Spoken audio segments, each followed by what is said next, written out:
प्रिय विद्यार्थियों, आप सबों का इस वीडियो में स्वागत है।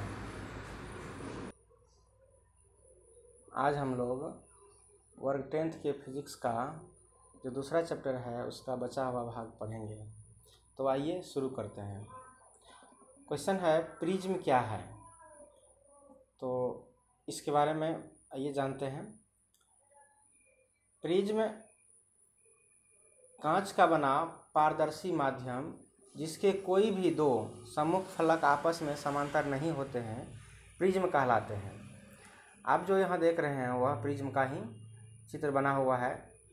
इसमें आप देख सकते हैं कि इसके त्रिभुजाकार सतह जो है वह दो हैं। ऊपर में ए बी और सी, नीचे में ए प्राइम बी प्राइम और सी प्राइम।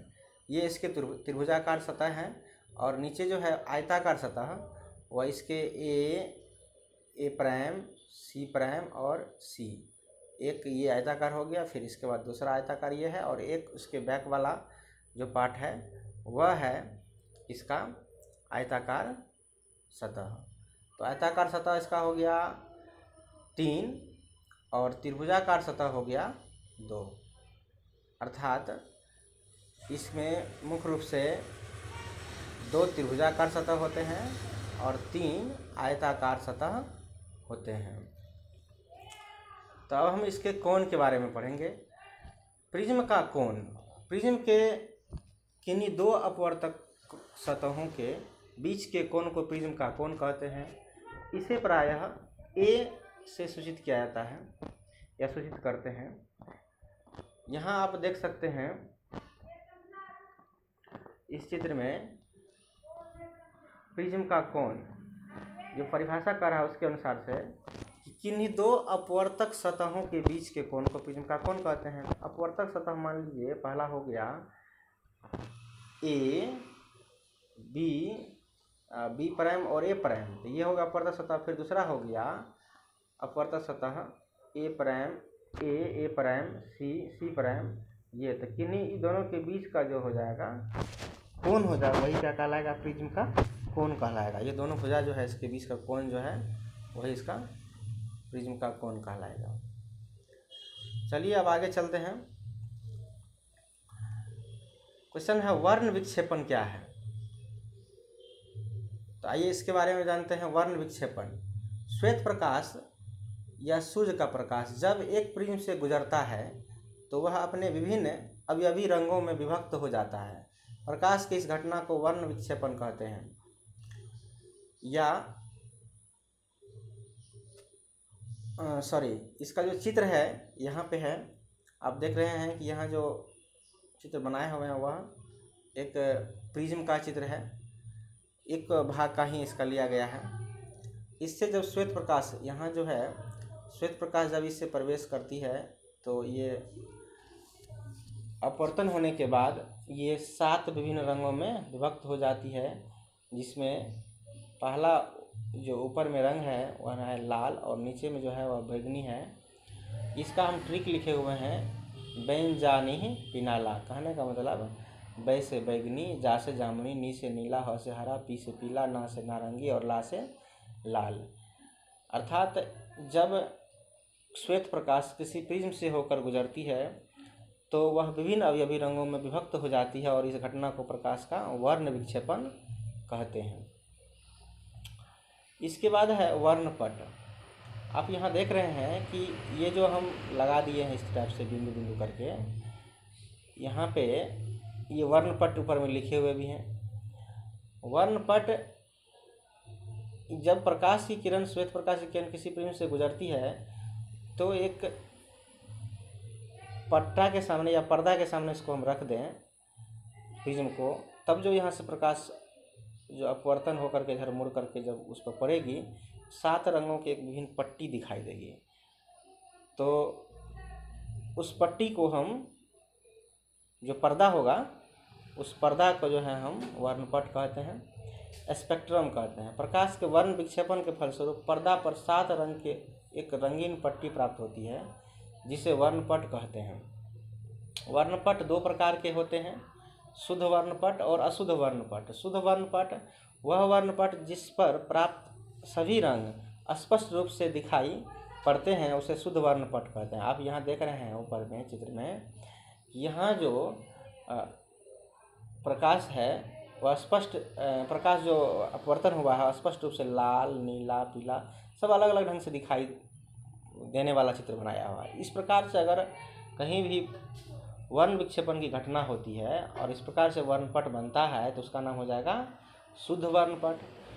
और जब एक प्रकाश की किरण दूसरे पर पड़ने लगती है, जिससे कोई भी प्रकाश स्पष्ट रूप से नहीं दिख पाता है कि कोई लाले है कि या हरा है या पीला है, मिसलेनियस टाइप का अगर हो जाता है तो उसको कहते हैं अशुद्ध वर्णपट।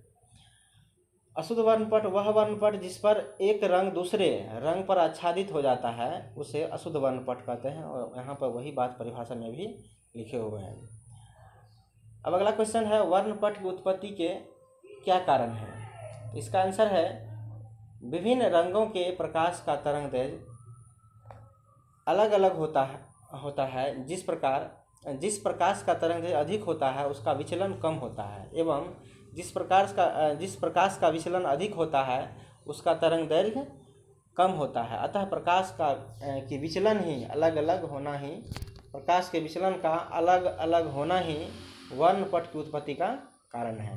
कहने का मतलब, प्रकाश का जो विचलन होता है, प्रकाश के जो मुड़ने की जो क्षमता होती है उसके अनुसार से ही कोई प्रकाश, जैसे श्वेत प्रकाश यहाँ पे है, किसी प्रकाश में वो जो 7 रंग में विभक्त होते हैं, 7 रंग का जो विभक्त होने की जो घटना है उसमें 7 रंग है और 7 रंग के जो सब अपने अपने सबका गुण होता है रंग प्रकाश के किरण का।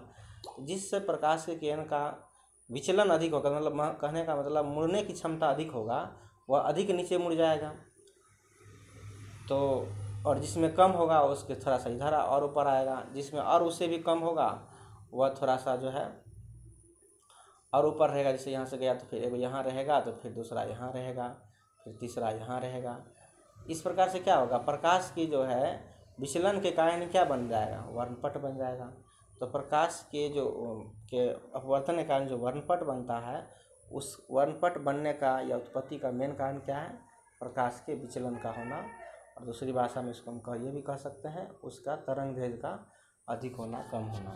लाल रंग का तरंगदैर्घ्य जो है वह अधिक होता है और बैंगनी रंग का विचलन सबसे अधिक होता है। लाल रंग का तरंगदैर्घ्य सबसे अधिक होता है और इसलिए इसका विचलन कम होता है। एक इसका ट्रिक है कि जिसका तरंगदैर्घ्य अधिक होगा उसका विचलन सबसे कम होगा, और जिसका विचलन सबसे अधिक होगा उसका तरंगदैर्घ्य सबसे कम होगा।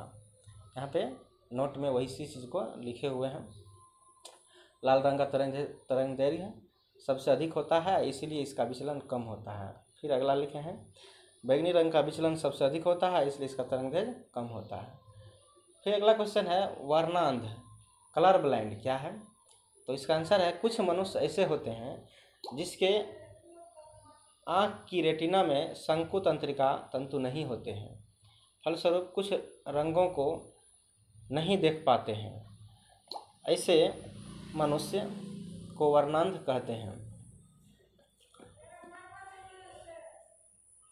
अर्थात कुछ ऐसे मनुष्य होते हैं जिसके आँख की रेटिना में शंकु तंत्रिका नहीं होती है। कुछ मनुष्य ऐसे होते हैं जिसके आँख की रेटिना में शंकु तंत्रिका तंतु नहीं होते हैं, इसके फल से उसको रंग स्पष्ट नहीं दिख पाता है। ऐसे जो उसके दोष हो गया आँख में एक प्रकार का, उसका नाम होता है वर्णांध। नोट लिखे हैं, मनुष्य के आँख की रेटिना में 2 प्रकार के तंत्रिका तंतु होते हैं। पहला है क्षण तंतु, दूसरा है शंकु तंतु। क्षण तंतु प्रकाश की तीव्रता के लिए उत्तरदायी होता है। कहने का मतलब, कभी कभार क्या होता है, हम लोग घर में रहते हैं और एकाएक बाहर जब निकलते हैं तो कुछ देर के लिए आँख काम करना नहीं, मतलब काम करना बंद कर देता है, सही ढंग से हम लोग नहीं देख पाते हैं। इसके पीछे का कारण यही है क्षण तंतु। कभी कभार क्या होता है, कम रोशनी से अधिक रोशनी में गए तो फिर वहाँ भी थोड़ा टाइम लग जाता है एडजस्ट होने में। फिर है शंकु तंतु। यह तंतु रंग परिवर्तन की समझ और अवगम के लिए उत्तरदायी होता है। कहने का मतलब, कोई आदमी ऐसा होता है जिसको रहेगा लाल तो उसको दिखेगा काला, इस टाइप से जो उसके आँख में दोष आ जाता है ना, उस दोष के पीछे यही कारण है, संकुतंतु उसके आँख में सही ढंग से काम नहीं करता है, तो उसको कलर ब्लाइंड या कलर विजन इसको बोलते हैं, उसको हो जाता है। फिर अगला क्वेश्चन है, इंद्रधनुष क्या है? बारिश के दिनों में जब वर्षा की बूंदों पर सूरज की रोशनी पड़ती है तो वर्ण विक्षेपण की घटना होती है, जिससे आसमान में रंग बिरंगे रंगीन पट्टी दिखाई पड़ती है, जिसे इंद्रधनुष कहते हैं। कहने का मतलब ये कैसे बनता है, तो इसका ये हम चित्र बना के देखते हैं। जैसे ये हो गया पानी की बूंद, इस पर जब सूर्य की रोशनी, यहाँ सूर्य हो गया, सूर्य की रोशनी इस पर पड़ती है श्वेत रंग की, ये क्या होती है, यहाँ से टकराने के बाद इधर आ जाती है। तो हम पहले बता चुके हैं कि जब श्वेत प्रकाश किसी प्रिज्म से होकर गुजरती है तो वह 7 रंगों में विभक्त हो जाती है। यहाँ पर भी वही घटना होती है, पानी की बूंद एक प्रकार के वहाँ पर प्रिज्म का काम कर देती है और विभिन्न रंगों में वह विभक्त हो जाती है। इस प्रकार से हमें रंगीन पट्टी हमें चारों तरफ से दिखाई देने लगती है और हम लोग कहते हैं इंद्रधनुष निकल गया है। लेकिन वास्तव में वहाँ होता क्या है, तो जो वर्ण विक्षेपण की घटना जो पहले हम बता चुके हैं वही होती है। वर्ण विक्षेपण की घटना के कारण ये जो है इंद्रधनुष बन पाता है। फिर अगला क्वेश्चन है, वायुमंडलीय अपवर्तन से आप क्या समझते हैं? इसका आंसर है, वायुमंडल में घटने वाली प्रकाश के अपवर्तन को वायुमंडलीय अपवर्तन कहते हैं। जैसे इंद्रधनुष का बनना अभी तुरंत बताएं, वो वायुमंडल में प्रकार की घटना होती है, इससे उसका नाम वायुमंडलीय अपवर्तन हो गया। तारे का टिमटिमाना, तारा भी जो टिमटिमाता है ना, वो भी इसी का उदाहरण है। सूर्य उदय के पहले तथा अस्त के बाद भी दिखाई देना, यहाँ अस्त होगा, तो अस्त के बाद भी दिखाई देना, तो ये सब इसका वायुमंडलीय अपवर्तन के में होने वाली घटना के कारण होता है। अब हम लोग चलते हैं, तारे टिमटिमाते हुए नजर आते हैं क्यों? तो इसका आंसर है, वायुमंडलीय अपवर्तन के कारण तारे में से निकलने वाला प्रकाश क्रमिक रूप से घटता बढ़ता है। तारे से निकलने वाला प्रकाश बढ़ता है तो तारा चमकीला प्रतीत होता है, लेकिन घटता है तो धुंधला प्रतीत होता है। प्रकाश के अनियमित रूप से अपवर्तन के घटना के कारण ही तारे टिमटिमाते हुए प्रतीत होते हैं या होता है।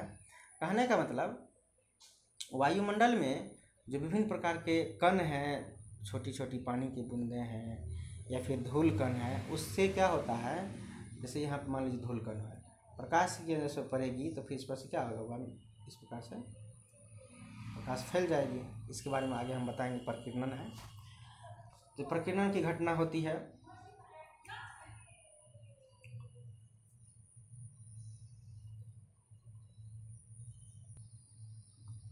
इस वीडियो में इतना ही, आगे की बात हम लोग अगले वीडियो में करेंगे। धन्यवाद।